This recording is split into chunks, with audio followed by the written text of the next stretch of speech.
Welcome to the Nat and Sarah Show, where we aim to touch, move, and inspire you every single week. Really? We're really going to introduce our own show? Maybe we should leave it to the pro. Oh my gosh. Okay, 1 second, ladies. Here we go. Sarah Maxwell and Natalie Cook are experts in visualization and deliberate use of the law of attraction. As dynamic world athletes representing Canada and Australia in beach volleyball, they honed in on achievement at the highest level. Winning an Olympic gold medal on her home beach of Bondi is a pinnacle example. Their powerful techniques transmute the spiritual to the tangible, allowing thousands of their community members to bring their vision boards to life. Recently, they've taken their expertise on the road as the full-time family, where they inspire, coach, and lead people to create their unique, deliberate family life using a simplified 3-step process. Welcome to the Nat and Sarah Show. Join us for twice-weekly episodes. Each week, Nat and Sarah will teach us how to deliberately create results in all areas of life using their unique 3-step process. Not only that, they'll also sit down with some of their favorite high achievers who have manifested what most merely dream about. Are you a member of the community? Go to bit.ly/The Nat and Sarah Show to download your 3-step journal to follow along with each workshop-style teaching episode and get ready to take action on your inspirations.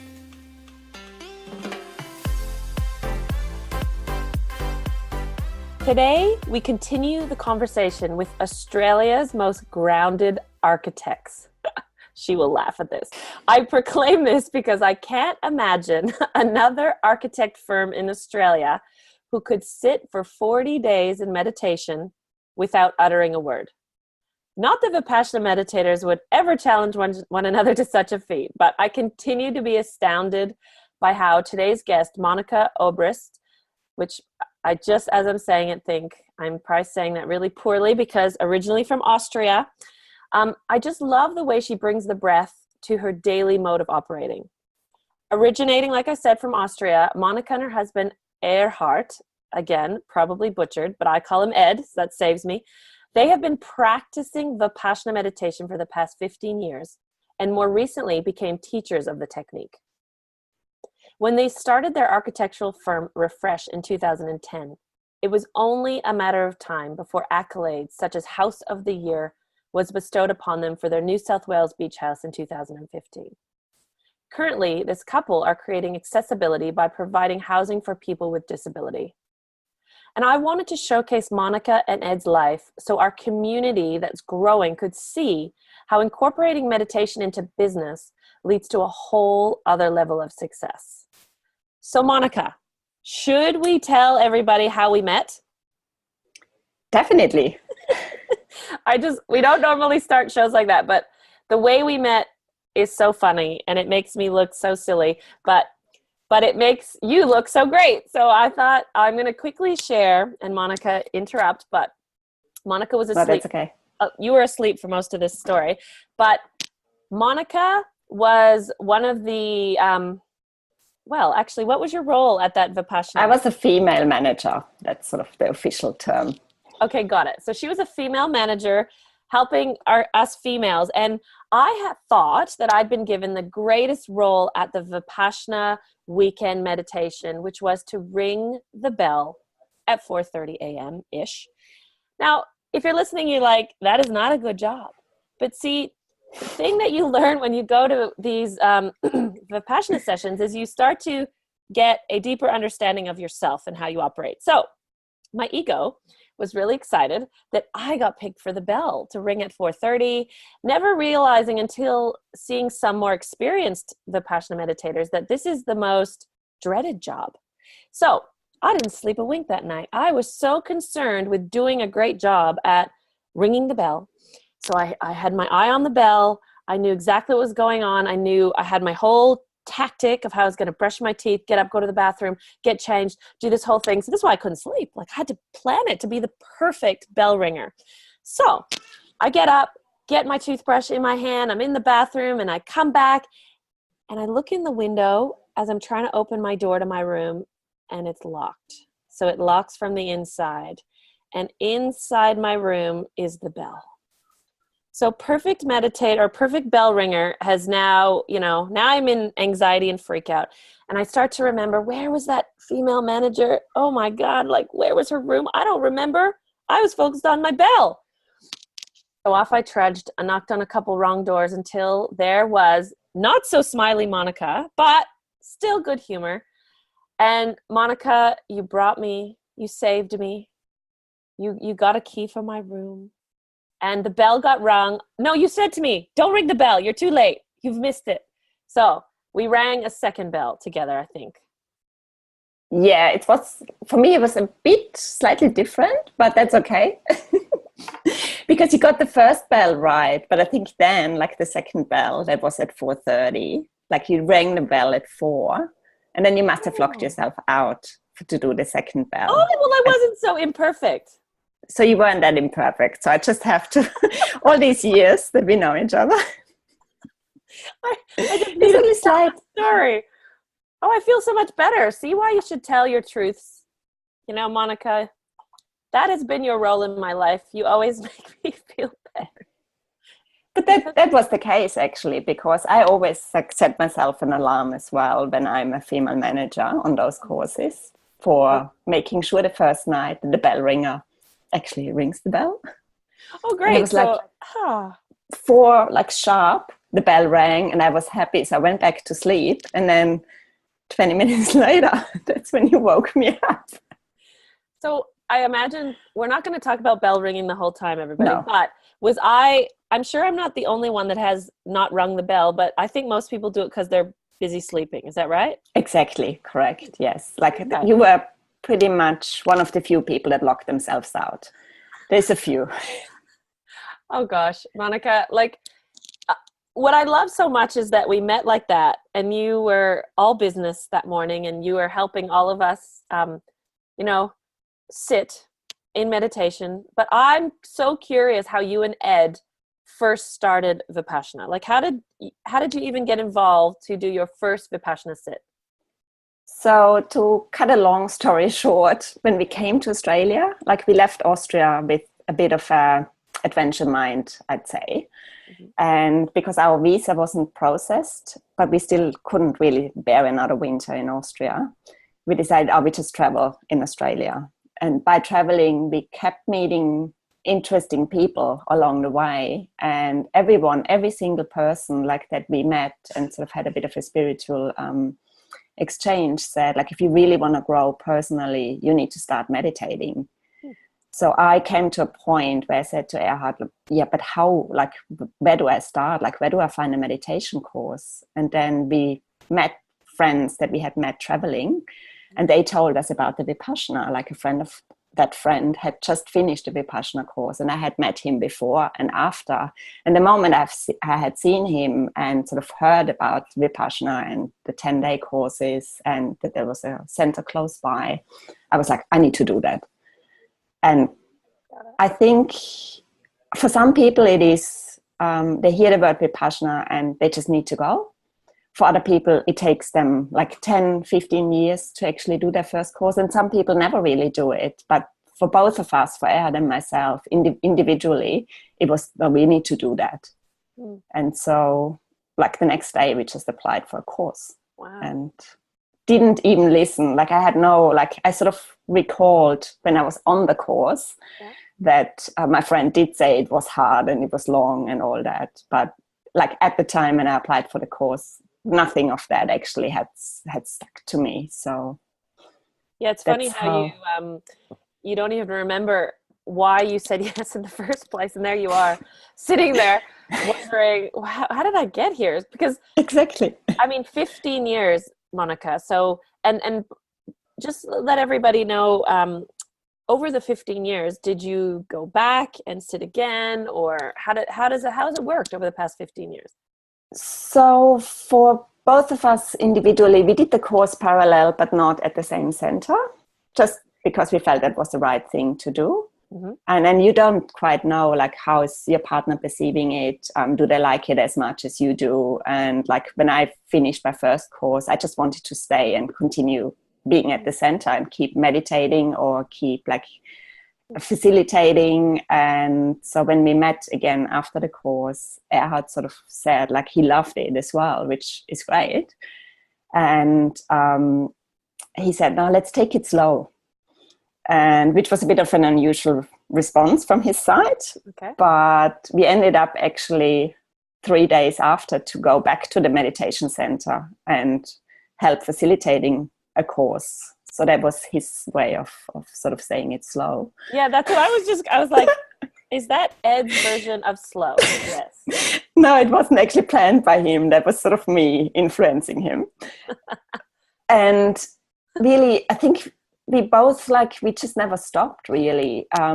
It is sort of the advice after the course that you meditate an hour in the morning and an hour in the evening. Mm-hmm. And we thought, like, well, let's see how that works. And if it works for us, well, then we'd sort of like implement it. And if it doesn't really make a difference in our daily life and it doesn't sort of like lead us to like live a happier life, then we just try something else. And so here we are 15 years later, still doing it.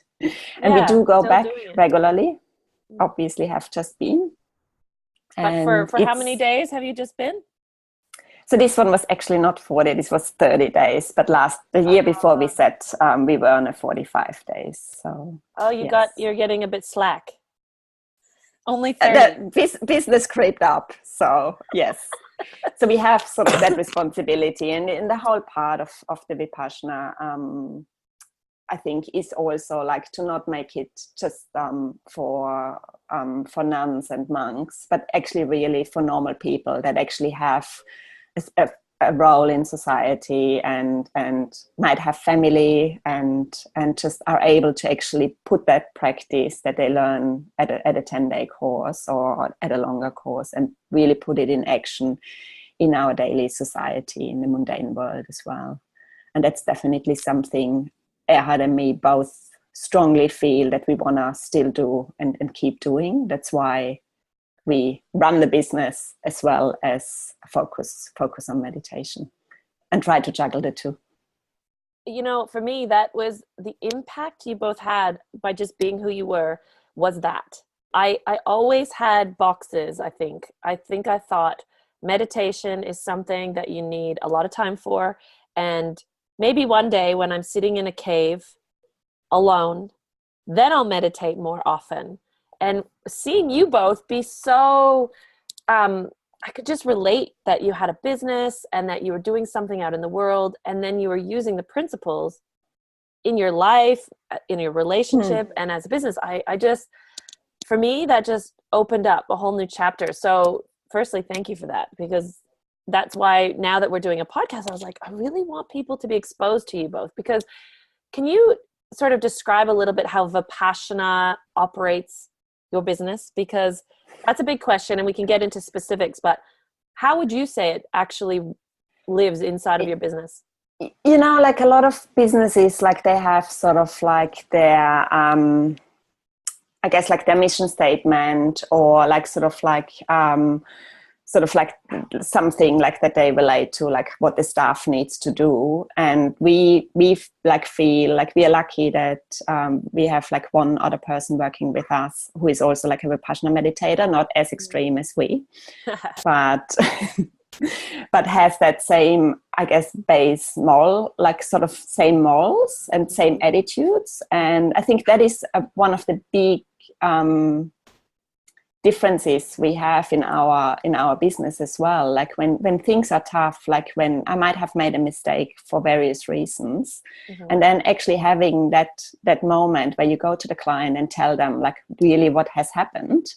And we have never ever had the situation that a client would be upset about like that situation. Yes, they might not be happy about that a mistake has happened, but at the same time acknowledge like we are humans, we have tried our best, but it might have been an oversight, or might just have been a situation that was a bit complicated, or we didn't quite know what we were in for. And that is one of, I think, the biggest strength for us and for me personally in business, that you can actually be honest and be just direct, and don't have to pretend to be someone else or like better than you are, or like, so that is actually, I would say, like one of the core principles that we run Refresh on, to really have that base of strong relationship with anyone that works with us. Wow. And I love that, firstly, because I think that a lot of people who are taking themselves on endeavor to live that a little bit in their personal life, but the thought of doing that in a business is just a little bit scary, perhaps. So I know that you've just been tested as a That's business. right. Yeah. Yes. So can you describe, because everybody in good times seems to be able to operate their principles, but when things, so you and Ed were just challenged in the three of you in the business. So yeah, what's just happened that's challenged you? so we have sort of made a conscious decision that also, like, I think we have, as architects, we have a role to really, like, to society as well. Like, we create buildings that last for a very long time. And there's also, like, that responsibility towards society to do something sensitive, something that might be long lasting, hopefully, that uses little resources, but still has, like, fulfills aesthetics as well as function. And what we have done last year was that some of the principles that didn't really follow through for our projects, we actually decided that we don't focus on those projects anymore. We actually really, like, try to go to the core of those values again. And by doing so, it meant that we had less jobs, less income, and like sort of at the same time, a bit of a downturn in Australia, or Brisbane specifically. And that sort of combined meant that we had just less jobs on the books and smaller jobs on the books. And sort of sitting that out and knowing, like, we did the right decision and we will still survive. That was actually quite challenging. And also knowing, I think Vipassana, like, one of the principles is obviously, most people might not be familiar with it, but it is that sense of change, that nothing is actually permanent. There's a constant, like, impermanence around us, human beings, and this world, and, like, learning to be okay with that situation, and that it's not pleasant, but that might not last forever, and you can actually do, like, little changes in your daily life to make, like, for a better outcome ultimately. And here we are, sort of half a year later, and we just have really amazing projects and amazing sort of way of it's a bit like the lotus flower that has to go through the mud to then actually have that beautiful flower. Oh, I love that. What a cool example. And you said something, I don't know if you meant to, but you said we had to sit through that time. And I thought about the fact that you and Ed, in the morning and in the evening, you sit. And that's right. And that's kind of patience to sit literally through the muddy period and realize that it's not permanent. That's right. And you had sometimes this is what I did anyways. I would attribute inhuman emotions to someone like you who teaches Vipassana. I would think, oh, she doesn't really understand what it's like to get doubtful, to have doubts or her fears or whatever. So in that time, Monika, did you ever think, like, is this going to end, or are we going to be okay? Are we going to have to shut the doors? Do you have doubts? To be honest, I think, like, if you look at us humans and sort of, like, what some of our ancestors had to go through, like, just like saying, like, World War I, World War II or so, which was reasonably close to where my family comes from. And just, like, they all, like, either survived or didn't, but like, they made the best out of it. And you can always have that choice. You can, like, every moment, like, you see sort of, like, people that fell, like, for, like, the wrong reasons and sort of, like, went down a path that didn't really lead them to any happiness. And then other people, like, even in the darkest hour, they had the strength to stick to their morals and try to do the best thing, even though they might have had, like, nothing to eat or so. They still, like, somehow managed to survive. And that's purely based on sort of their decision and their mental strength at that moment. And we, I think, have it reasonably easy in the West at the moment, and we are actually like completely oblivious to some of the really deep stuff that other people have to go through. And so in those moments I always think of such people as well. Like, I mean, I've just been in India and I see like people living in immense poverty there, and just really don't even have a proper house to live in, but they actually like smile, and they have like that personal strength and connection to their immediate environment, because they highly rely on good friendships with their immediate neighbors, and that's actually what's the true values I feel we can all learn from and draw from in such hard times as well. Do you find living in a Western society, so let's say you return from India, you've sat for 30 days, and then you come back into relative wealth, like seemingly a lot of wealth, and you know, the different attitudes and apathies, like how do you deal with that? Like how do you like put it all together? It's challenging. I mean, you obviously question like sort of how much is enough, and you can't quite compare. And I don't think you have to, like, you're a better human being if you let go of all like those sort of worldly desires. Like, I mean, ultimately that might be a goal, but I'm not there yet. So I do enjoy my good cup of coffee, and I know that about you. Live in a nice house. Coffee. Yes. And have a peaceful environment and have a clean environment. But at the same time, I'm also conscious of like my desires to want more. Like, do I want to have a new house again?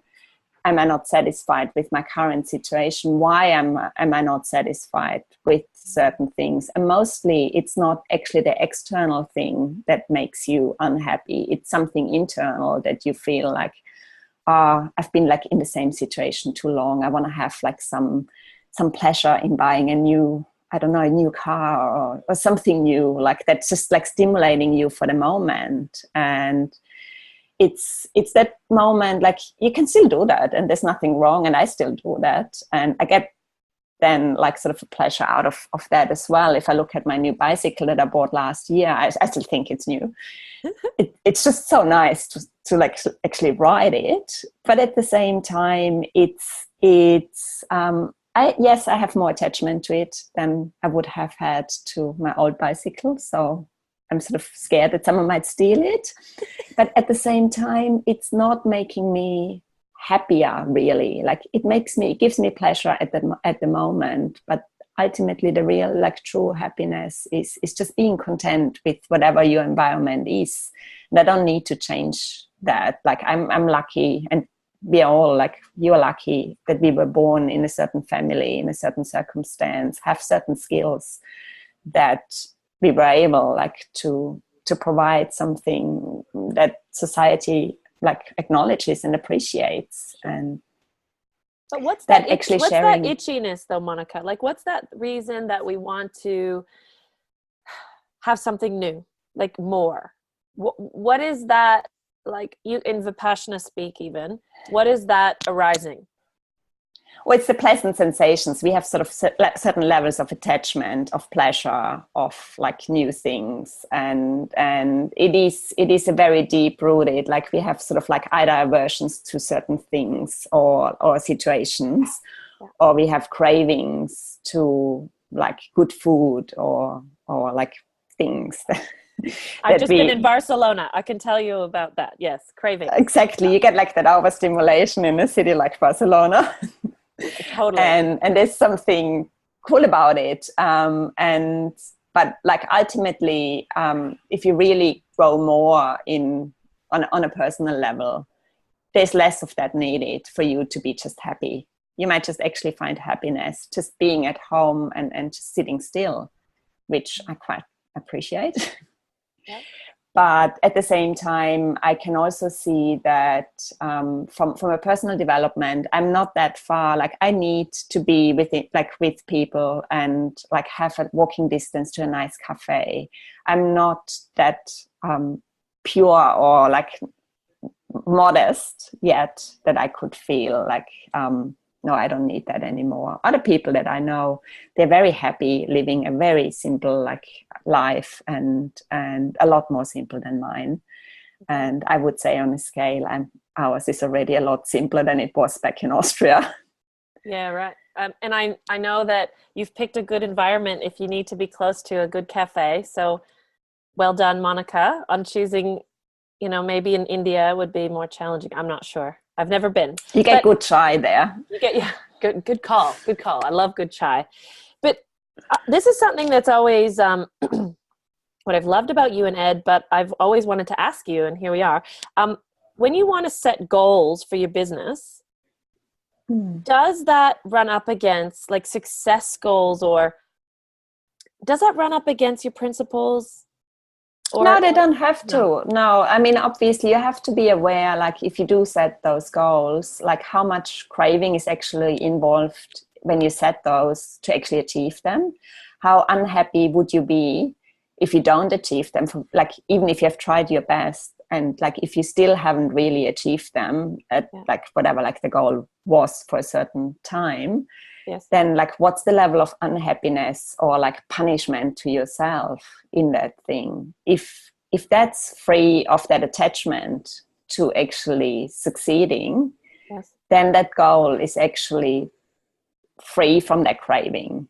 So you can still set goals and you can still like want to achieve something in your life and still aim to actually achieve that, but at the same time don't get all worked up emotionally if it doesn't work out. And I think that's where a lot of people in business might sort of go down a path that they wake up all of a sudden like, how did I end up here? Because they're so focused on achieving the goal, so they are actually bending and turning in the business to just achieve that goal, but they might actually leave a few people like dead on the side or so. Roadkill, like dead bodies.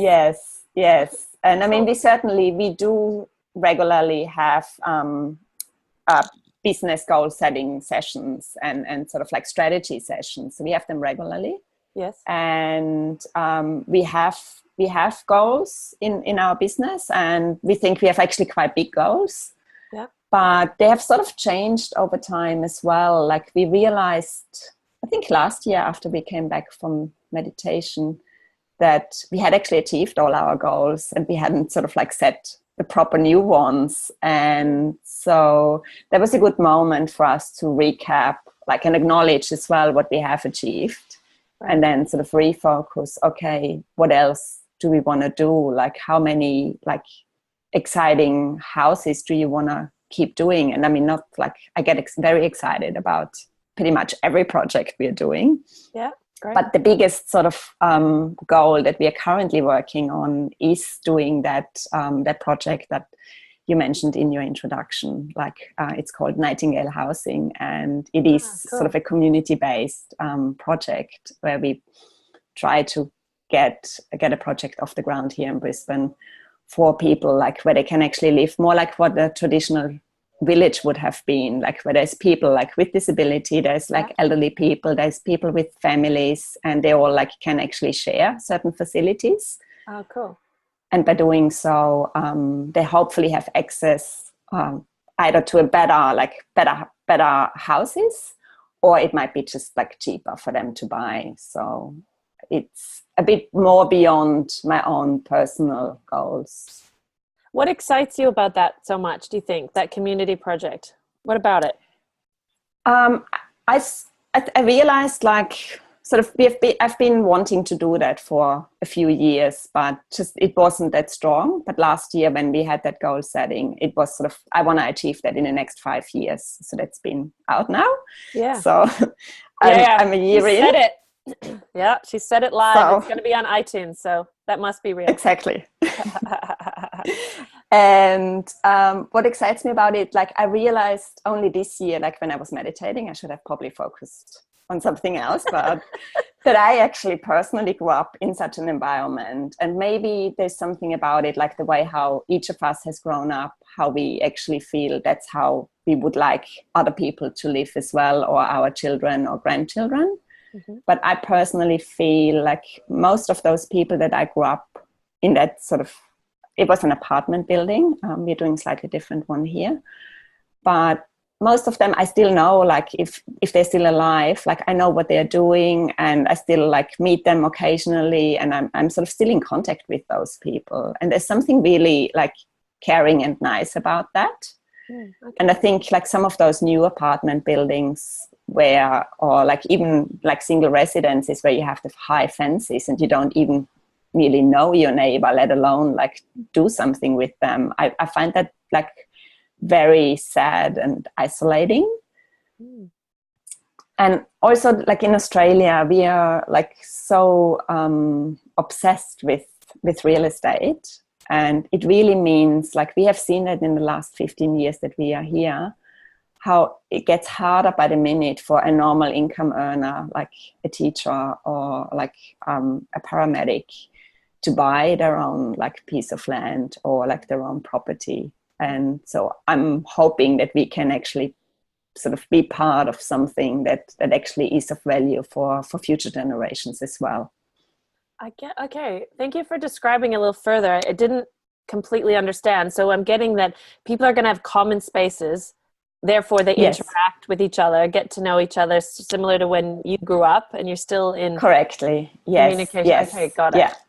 And they sort of buy their property, and there's a certain sort of strings tied around that, how they can actually sell that. So it's not purely profit driven. So yeah, got it. The economy. Yes. So future generations might be able to access some of those buildings at different prices than other buildings. And I think you're bringing a bit of Austria or to Australia, which is such a gift, because my other friend that we share, she's lived, like her mother has lived in the same building all these years, and there's sort of like a co-op program that she's now able, like it kind of caps her rent and allows her and her brother to live close, and they know everybody. Yeah, similar to what you just said. It's great. That's exactly true. Like that's what some people actually tell us. That's what we do. And so it's being quite successfully done actually in Melbourne.